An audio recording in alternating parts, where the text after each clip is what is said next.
So the California Modesto Mission, like I said, was created July 1st of 2015.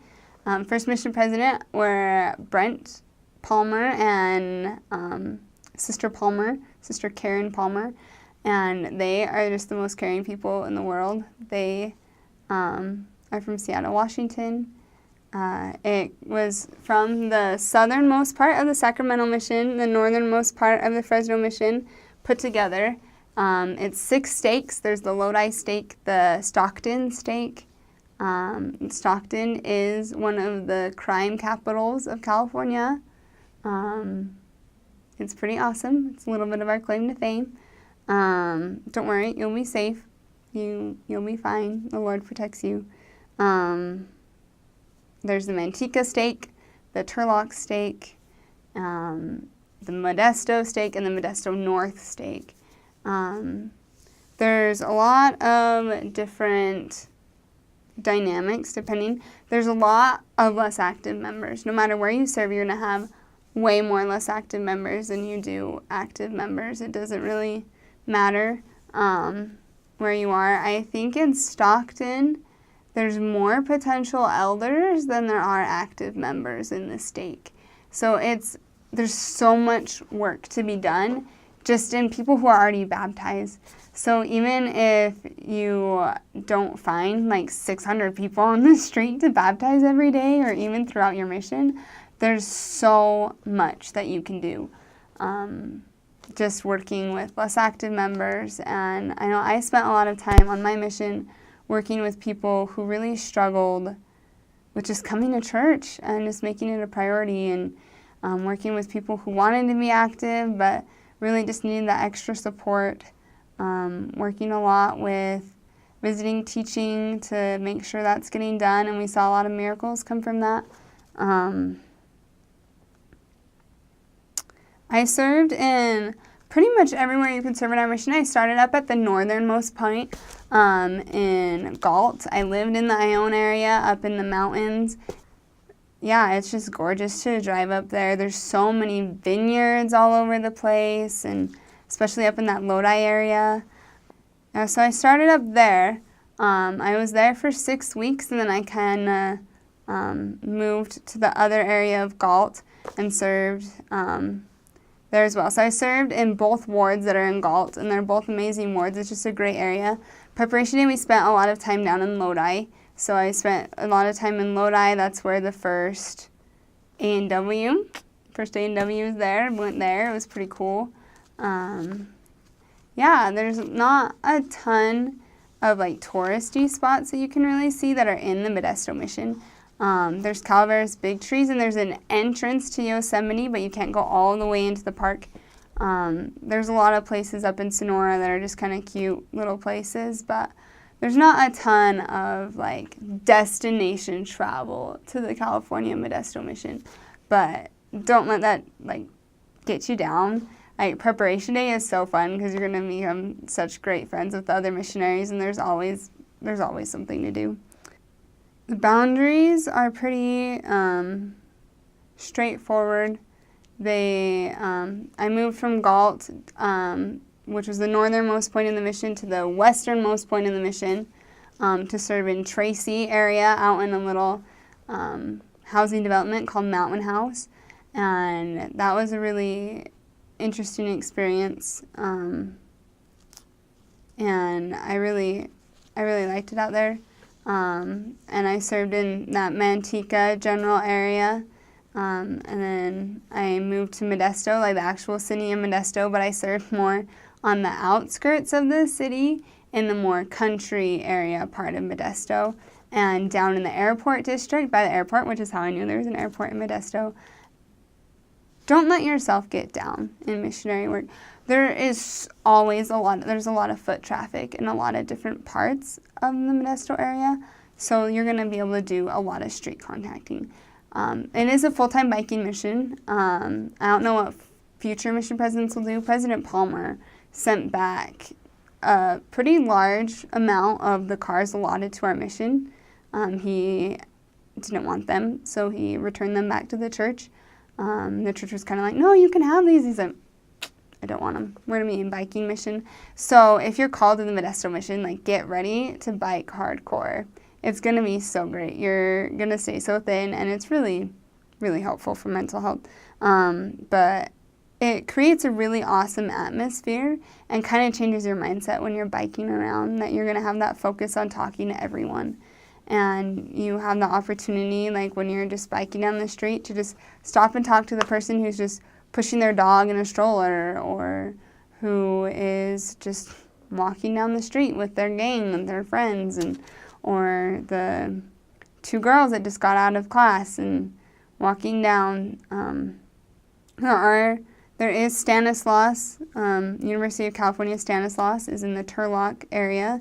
That's also in the mission. So if you serve in Turlock, there's a lot of college students, a lot of young single adult activity, and a lot of work there. A lot of the work, to be honest, is in the Hispanic culture, but don't let it get you down if you're called to speak English in California, because I was called to speak English, and the majority of the baptisms that I played any role in were actually Hispanic people, or people who spoke Spanish that would be attending a Spanish branch or a Spanish ward. Just from street contacts or from opportunities I had while I was serving as a sister training leader to go on exchanges with other sisters.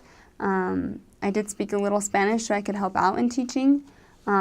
So if you're called to Modesto, even if you are not Spanish speaking, learn Spanish, because it's going to help you so much. You're going to write so many referrals for the Spanish missionaries, and that work is just as important as you finding people to teach in the English language. There are 6 stakes. I already covered that. There's not a temple. There's a temple in Fresno, a temple in Sacramento, and a temple in Oakland. And they're all about an hour and a half away from Modesto, but none of them are in the mission boundaries. So the only way you'll be able to attend the temple is if you go with a recent convert for their first time to do a family name, or if you're going for one of your recent converts' endowments or a sealing. You're not going to be able to go to the temple other than that. So just keep that in mind. Get all your temple time in before. Make the best of it. I know I went to the temple every single day that I could for the 2 weeks before I entered the MTC. I think I went like 17 times in like the 3 weeks before I left.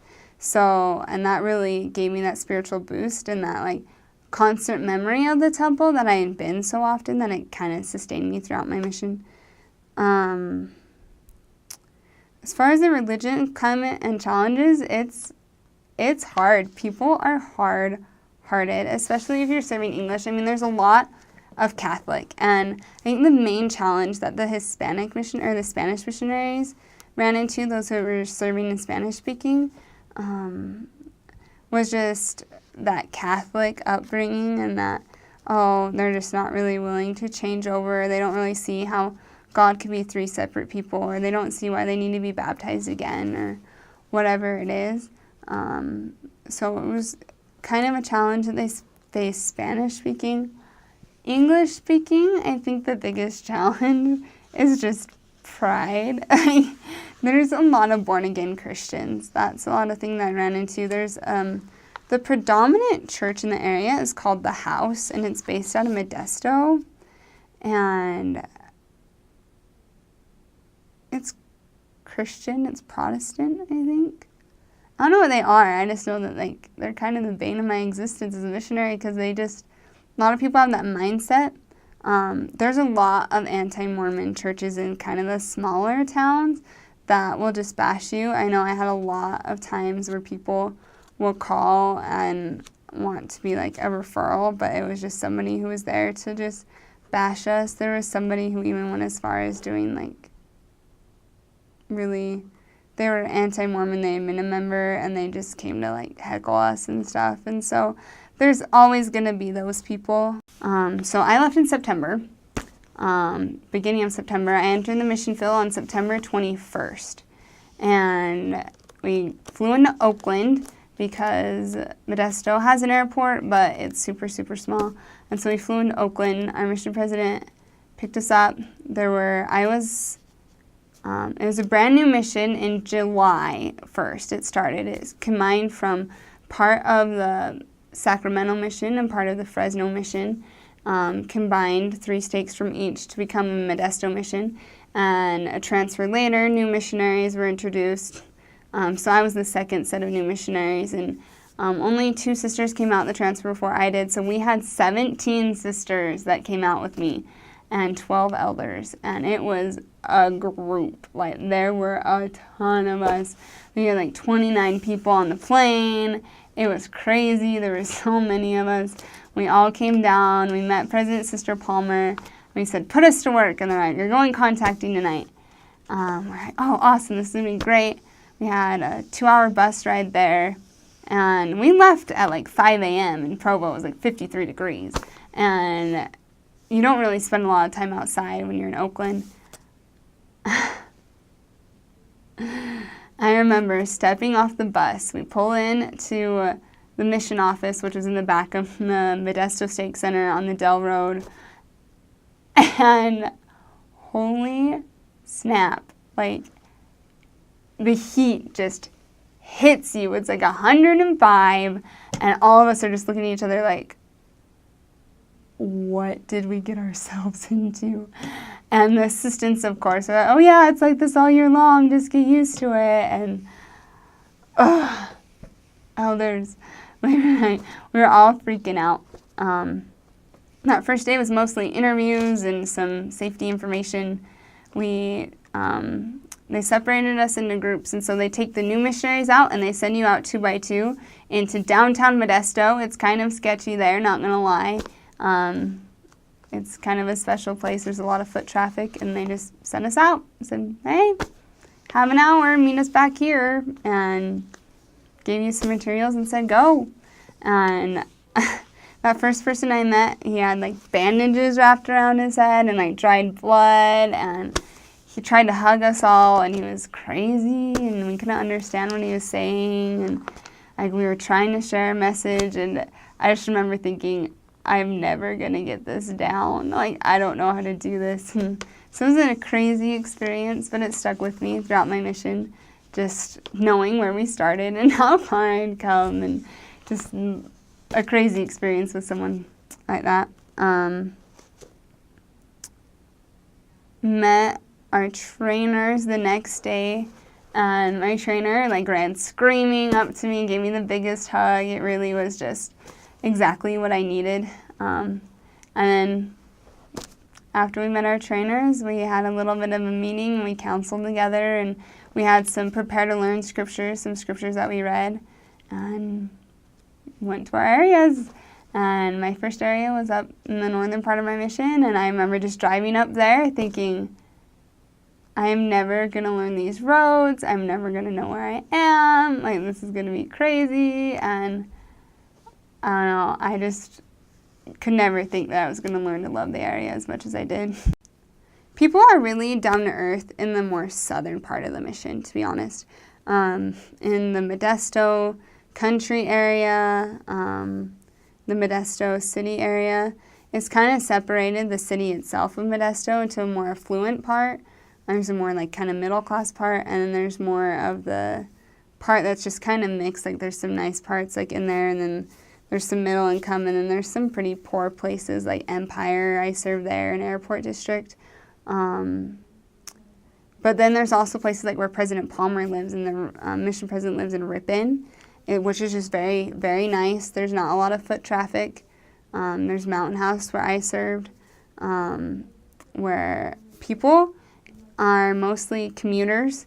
Anywhere in the mission, most people are going to be commuters to the Bay Area or to Sacramento or Fresno or whatever it is.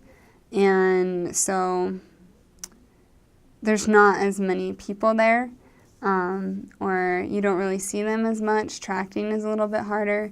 The summer is pretty brutal, not gonna lie. In like March, it's gonna start getting up in the 80s, 90s, and it's gonna stay until October. And from about April, end of April, to middle of September, it's gonna be in the hundreds almost every single day. And if not, it will be in the mid-90s. And if you maybe pray really hard and have a special fast, it might get down to 89. Like, it's a brutal summer. So, my advice for that is not to get the super, like, not focus on, like, only summer clothing, but to get a lot of things that are going to be really light, so in the summer that you're not going to be burning to death. But in the winter, it's going to get pretty cold, but it's never going to snow. I won't say never. If you're up in Sonora, if you're up in the mountains, so there's some mountainous areas of the mission, and if you serve there, it could snow. But you're going to want a coat just because you're not going to be in a car during the winter. You're going to be on your bike still, or you're going to be walking still. So you just have to recognize that it's going to be significantly colder to you, even if you're from, like, Antarctica. It's different when you're walking around in it 24/7 and nobody's let you in and it's been pouring rain all day and you're soaking wet and you're still walking through the wind and the cold and it's 39 degrees or it's 35 degrees and it's raining, and so it's going to get down there. So you need to be prepared for that in the November, end of October time. You need to be prepared for it to be cold until like mid-March. But it's never going to snow there like as much as it would in, like, say, Idaho or Montana or North Dakota or South Dakota. Like, it's not going to be super crazy. But I think that's the biggest thing is people just think, oh, it's not going to rain in California. But, like, we had flooding problems in a lot of my areas this past winter. So don't think that because you're going to California that you're going to have this sunny, perfect weather all the time. It's going to be really brutal in the winter or in the summer, and it's going to be pretty cold in the winter because you're going to be biking. And that's just a reality you're going to have to face. The California Modesto Mission is a biking mission, and it's awesome. And you're going to love it. And you're going to have days where you're biking in the rain and you're soaking wet, and you should be miserable, but you're just so excited because it's just the full missionary experience, and you're just serving the Lord, and you're just so happy. Housing, you're going to have an apartment. President Palmer likes for missionaries to live separately if they can as just a companionship. And for the most part, you're going to live in your area, in an apartment in your area. If you don't, you'll live within biking distance. There are a couple times if you're in leadership, like if you're a sister training leader or a zone leader, that you might live outside your area just so you're in a more central location to if the sisters ever need your help, or if this companionship or this district leader ever needs, or just because that's where the larger apartment would be for exchanges. For transportation, I've already covered it. You're going to either be biking or you might have a car if you're in leadership mostly. There's not a ton of areas that have cars, so don't hold out for a car. Don't go in expecting that you're going to always have a car. Honestly, you don't want a car. You want to be out working in the streets, and biking is how you do that. Shopping, there's Costco, there's Winco, there's Walmart. There's pretty much anything that you need for groceries. Crime, bikes get stolen. Like, have a good U-lock. People get mugged, especially in Stockton and some of the, like, scarier parts of Modesto. So just keep that in mind, that you need to be safe. Just keep that in mind, that you need to be safe. And it's definitely not a low crime area. I served in the airport district, and it's pretty much all gang activity. So we just had to be conscious about what times that we needed to go. And we had a couple investigators there that were really, like, deep involved in the gang community that kind of kept us informed as to when to be there and when not to be there. So the Lord's going to put people in your path that are going to protect you. I know that I was, like, super tight with a lot of the different, like, gang leaders, and, like, there were a couple times that they had, like, a gang initiation, and it would involve some situations that might have been kind of dangerous for us. But we were pretty safe for the most part, just because the Lord protects you. Modesto is known for American Graffiti being filmed there. The person who wrote and directed Star Wars, he's from Modesto, so that's cool. Blue Diamond is centered there, so that's where all the almonds are going to come from.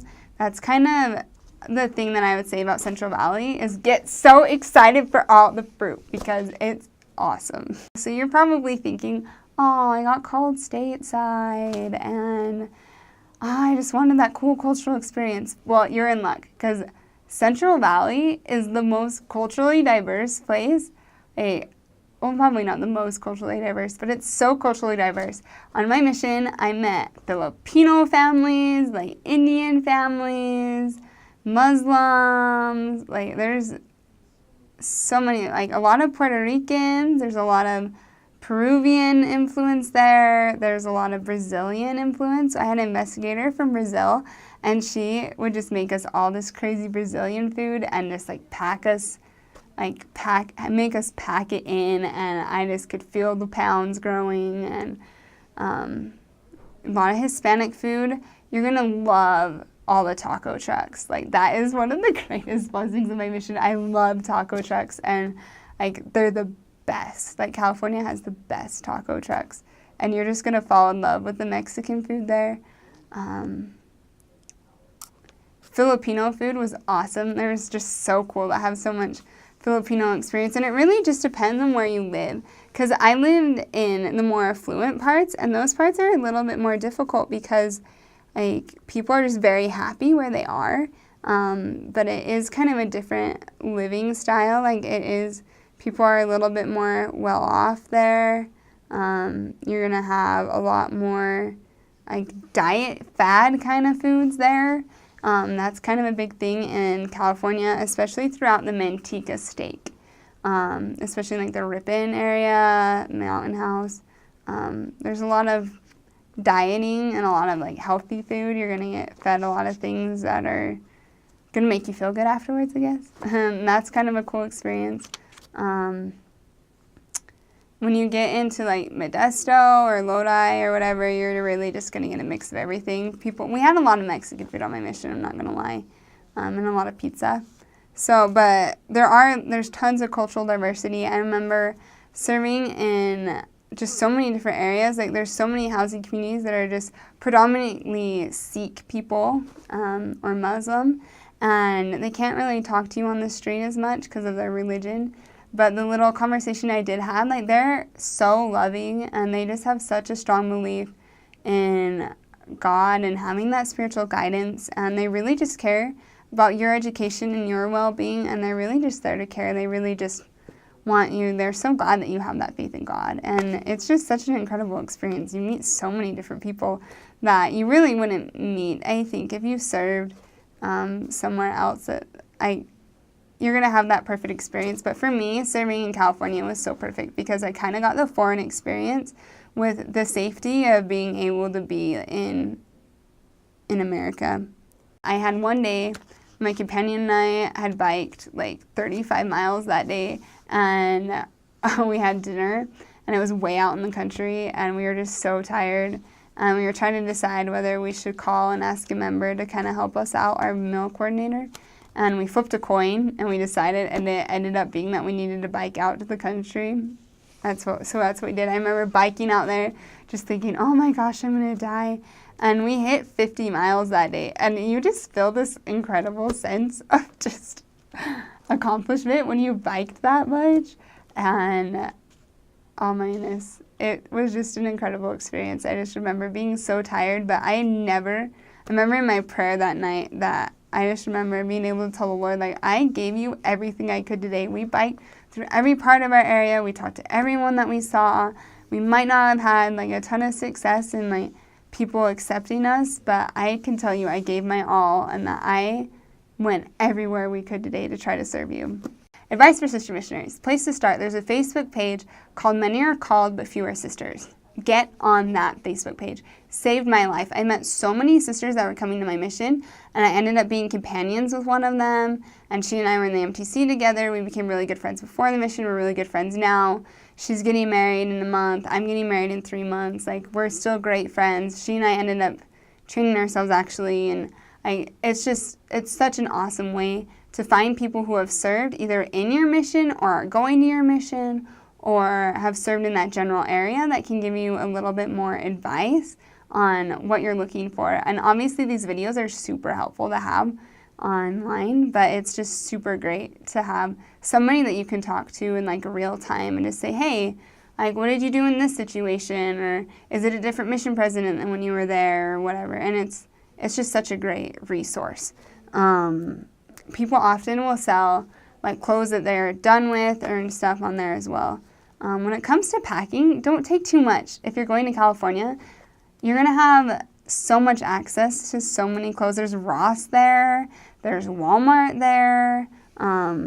It's super easy for your family to just ship you stuff that they would ship from Amazon or to ship from like boutiques, which is where most of my clothing came from. I didn't really go to a lot of the typical stores. I spent most of my time in like boutiques and stuff just because I wanted more of a unique wardrobe.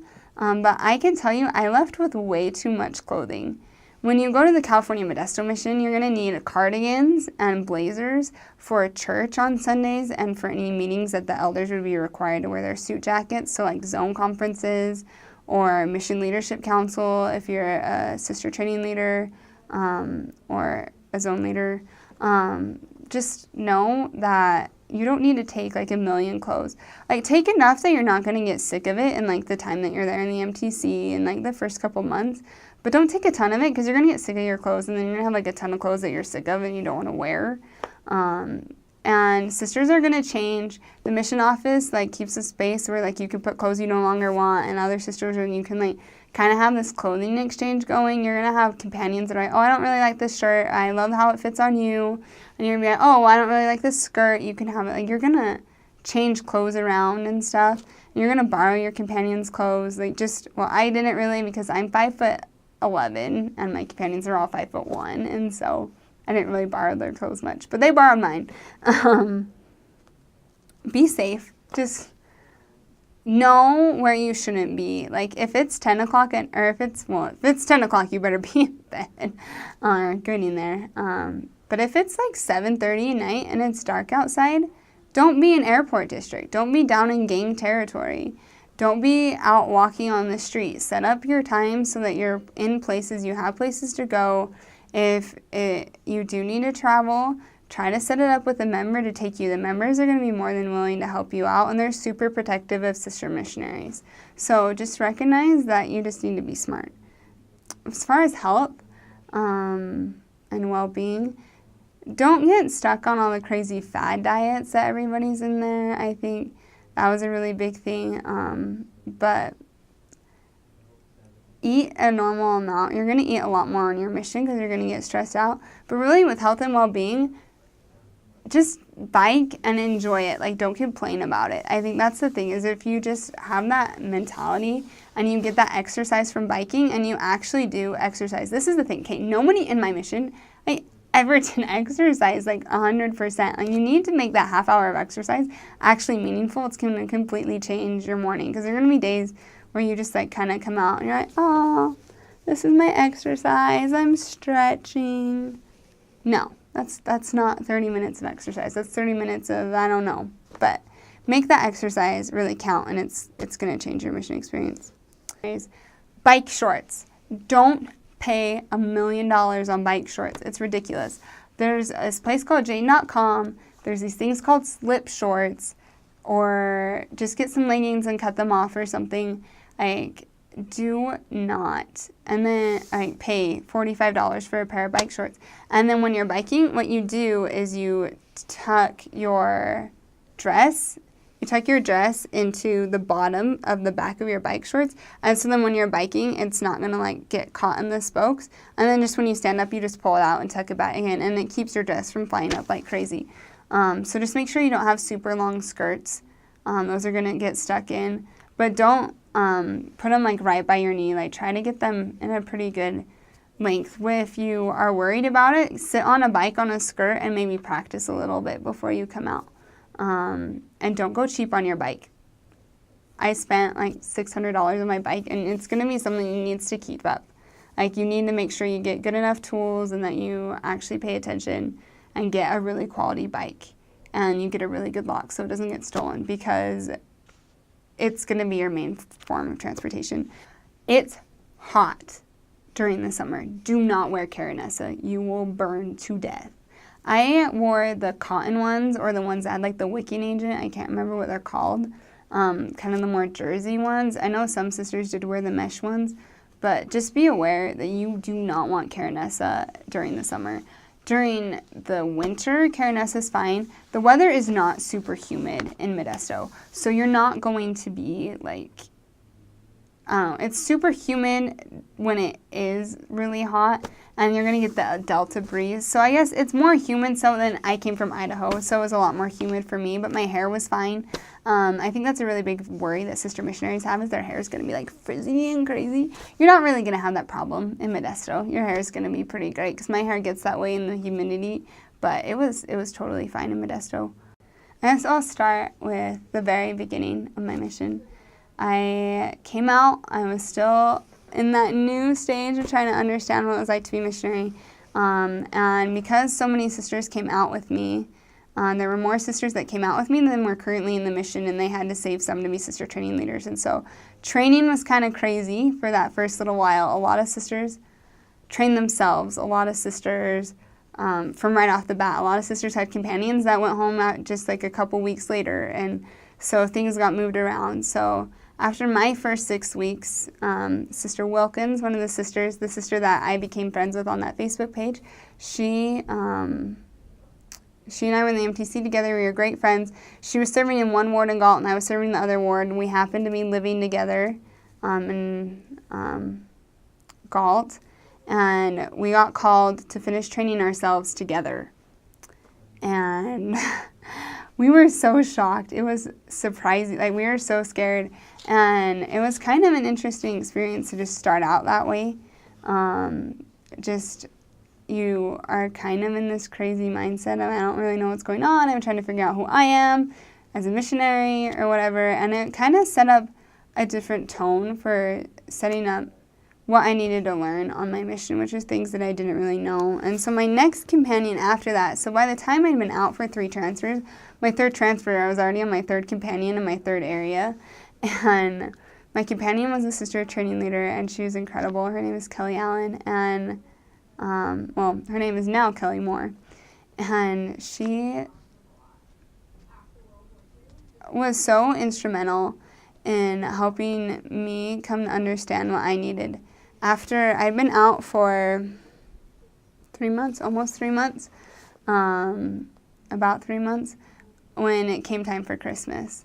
And the initiative was A Savior is Born, and it was awesome, and I had so many fun experiences with learning that and things. But that Christmas, on Monday morning before Christmas, my father fell and broke his hip. And my family didn't tell me because they wanted me to be able to be focused the next couple days. And then I think it was Friday, I'm not sure, was Christmas. And the Skype call started with just my mom. And I'm like, where's Dad? And she said, there's been an accident. And of course I'm like, are we dying? Like, did he die? Like, what happened?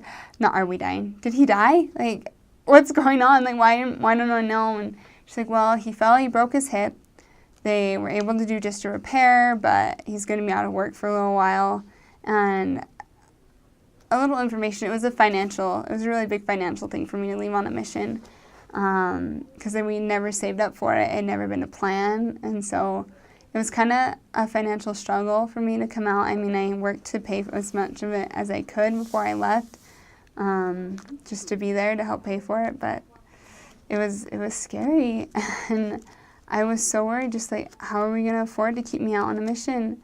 And so it was really emotional, and it was a really hard week. And that next week, after New Year's, my mom had been wrongfully terminated from her job by a coworker who made up some things that just weren't true, and she ended up getting terminated for a job, having to fight to clear her name in it, but she still didn't go back to work there. And so within a 2-week period, neither of my parents were working.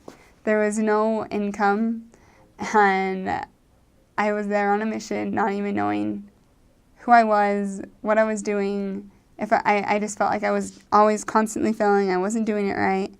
That's the time that my mission started to mean the most to me. I noticed the sacrifice that they were making, and I wanted my sacrifice there in the mission field to count and mean as much as their sacrifice that they were making. That they were making so many sacrifices in California or just back home, that I needed to be making those same sacrifices as a missionary, that I needed to be more willing to be more exactly obedient. I needed to be more willing to just get outside of myself and talk to that person on the street, even if I was scared. That I needed to be willing to be a more supportive companion. That I needed to be more than the Lord had seen for me there. That I could be so much more than I was. That I could reach the potential that the Lord had for me. And that's really when my mindset started to change. And that's when I came to understand what I struggled with being a missionary.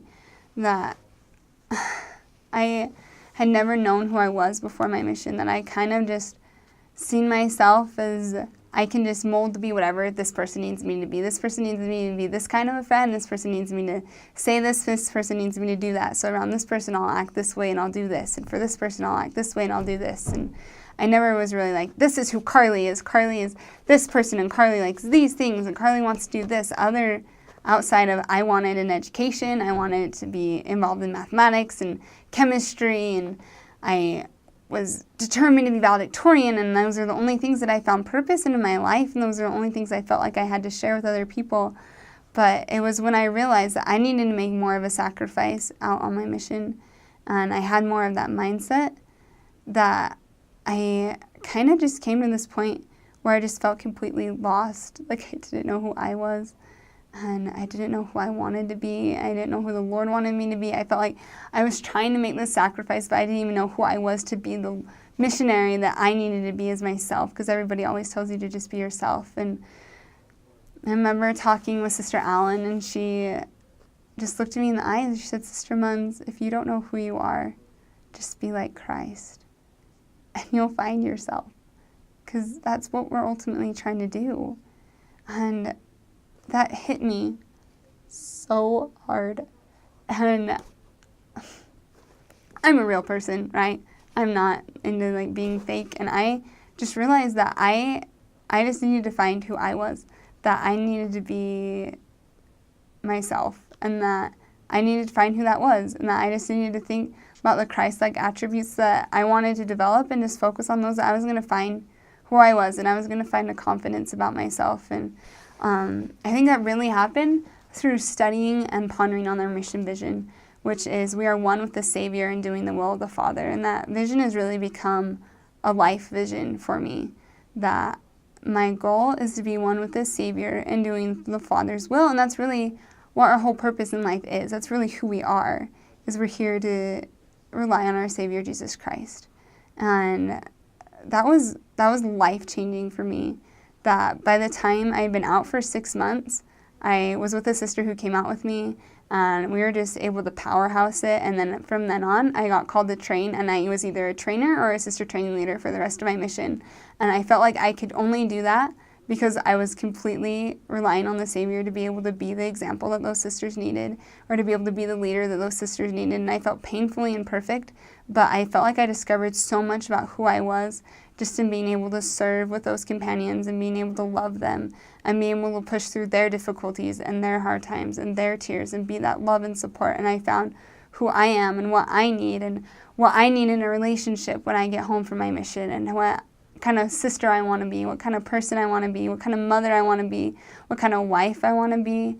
And it's completely 100% shaped me I never wanted to serve a mission. I had some negative experience with missionaries being really pushy and mean, and I just kind of had this negative idea of what it was like to be a missionary, and I didn't want any part of it. I didn't want to have to force people to listen to the gospel. I didn't want to force missionary members to find me people to teach. But that's not what a mission is. It's 100% serving the Lord, and it's just coming. Rosemary M. Wixom in the MTC said that a mission is a springboard to a lifetime walk with Christ. And that's really what a mission is it's just serving alongside Christ, representing him, recognizing that you took his name upon you and you were there to become one with him, to accomplish the Lord's will, to find those that are determined to serve him. And I may not have had 25 baptisms on my mission. I might not even have enough to count on one hand. But I know that the Lord used me for miracles in the California Modesto Mission.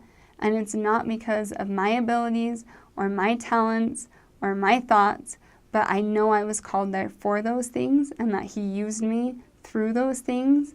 But those miracles happened because I strove to be one with the Savior in doing the will of the Father, that I strove to be dedicated to the Lord, to be obedient always be obedient. There's this amazing thing about obedience is you get double blessings.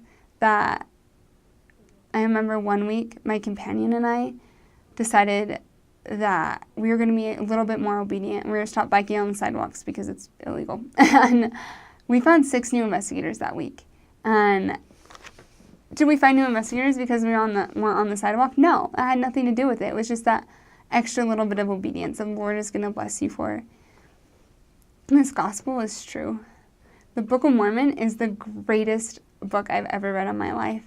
I had read it so many times before my mission that on my mission, it took me 17 months to finish it because I would spend hours on just one verse, and it's just become such an ingrained part of me that just look for the deeper meaning, look for every word, embrace every moment that you have to serve the Lord and to just focus in the scriptures.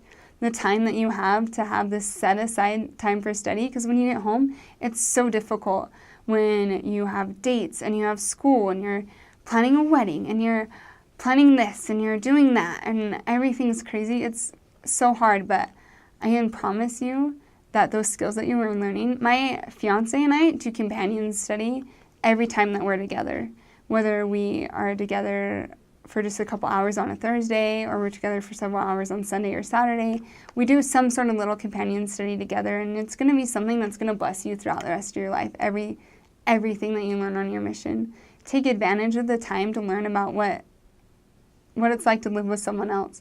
I know that I was able to find my husband so soon after coming home because I knew who I wanted, and that's also just what the Lord had in store for me. But I knew so much about who I was and who I needed to be with and what things I needed and what qualities. So take full advantage of this time that you have to serve the Lord and recognize that there's not going to be a second that goes by that you don't think about your mission. Modesto is the best place to serve. You're going to love it so much. Don't get down because you're serving stateside. You're going to have so many amazing experiences. There are, straight up, just honestly, crazy people everywhere, and they have the best stories. And they're going to be members. They're going to be people on the street. You're going to be missionaries. It is just such a crazy, fun experience to serve in the California Modesto Mission. And you're going to love all your biking stories, and you're just going to have so many experiences that I really don't think you would get anywhere else. That you're just going to have such an experience that because it's so focused on just that talking to everyone. And especially if you still serve while President Palmer is there, I'm sure the next mission presidents will be just as great. There's just such a focus and love there that everybody is just so down to earth. You're not really going to find a lot of uppity, really mean people. Everybody is just very down to earth and very loving there. And you're going to feel very loved and very accepted and very supportive in whatever ward that you serve in, whether you're an elder or a sister, especially sisters. They have not seen a lot of sister missionaries in a lot of the areas, and so it was just so great to serve as a sister there and just be really the only sister that they've ever seen. So I'm so excited for you to serve in Modesto. Take care of it for me. tell all the crazy goats up in LaGrange hi. I love them. And just enjoy the experience. You're going to love it so much.